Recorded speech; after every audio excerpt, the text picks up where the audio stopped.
China's Xi Jinping arriving in North Korea today, expected to meet Kim Jong Un for a two-day summit. Both expected to discuss trade as Kim seeks more Chinese tourists to fill the country's newly built resorts. This visit marks the 65th anniversary of a mutual defense pact that both countries have with each other. Let's bring in GateStone Institute senior fellow Gordon Chang. Gordon, this is his first visit to North Korea since 2019. I want to get your take on what's going to come out of all of these talks. I think the most important thing is you're just going to see a reaffirmation of the friendship between China and North Korea. You know, the dominant narrative is that China is concerned that North Korea is getting too close to Russia. There might be a little bit of that, Cheryl, but for the most part, the Chinese are not concerned.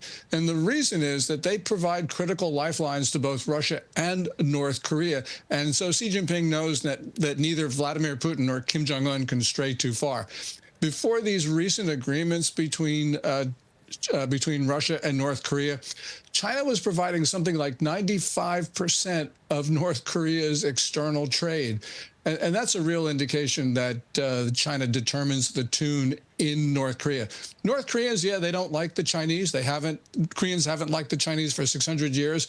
But Kim Jong Un knows that he critically needs Beijing. Yeah, absolutely. There's a financial dynamic there that's been playing out for years, Gordon. So China is racing to produce humanoid robots at mass scale. They're trying to dominate the market against the U.S., in particular U.S. manufacturers, because they claim that they've got thousands of orders from both the government and private businesses for these robots. There's a new report finding that Beijing's top AI firms are recruiting even more talent from the U.S. to advance their technology. President Trump is maintaining America is leading the way ahead of China. Here he is from Friday. You know, we're leading China by a lot. I just got back from China. I was with President Xi, who I respect. But we're leading China by a lot in the AI race, a very important race. And we're leading everybody now when it comes to cars. If you remember, we had a bad patch in my first term where China and other countries were sort of boycotting the United States.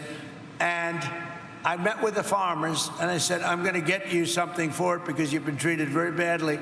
And I got $28 billion for the farmers in the first term.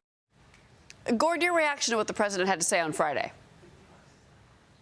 Well, I think we certainly are leading China in AI, and the reason is that we produce the greatest microchips. I mean, we design them. Taiwan makes them. And China, despite enormous amount of efforts over 2 decades, has not been able to match the United States. So, yes, we do lead.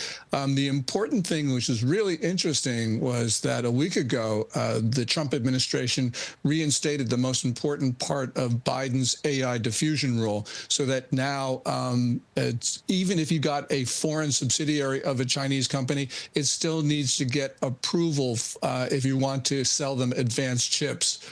And that's a good move on the part of the Trump administration, because China can't compete with us on AI unless they have our chips. And so I think it's important for us not to sell them. And certainly it's important for the Commerce Department to require an export license before that. So that's a good thing, Cheryl. I don't know. I've heard several reports now that they're getting Blackwells off the literally the black market. The Chinese are.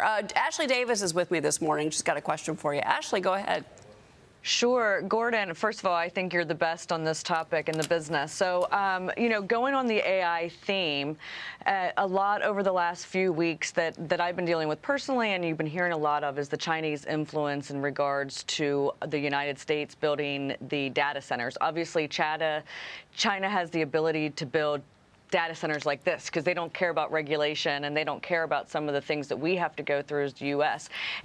Do you think there's truly Chinese influence with some of these nonprofits that are popping up everywhere to protest our data centers being built in the communities and influencing local governments? Certainly, yes. And there have been a number of studies that have actually tracked the Chinese money and Chinese efforts in this data center movement. You know, there are real concerns about data centers, but a lot of these protests are not organic. And so, for instance, we've seen Neville Roy Singham, who's an American citizen, so he can do what he wants, but he does live in Shanghai, and he coordinates his messages with the Communist Party's United Front Work Department. We know that he's been funding Code Pink, which has been in the data center controversy. So clearly it is out there in the open. The Chinese are doing this.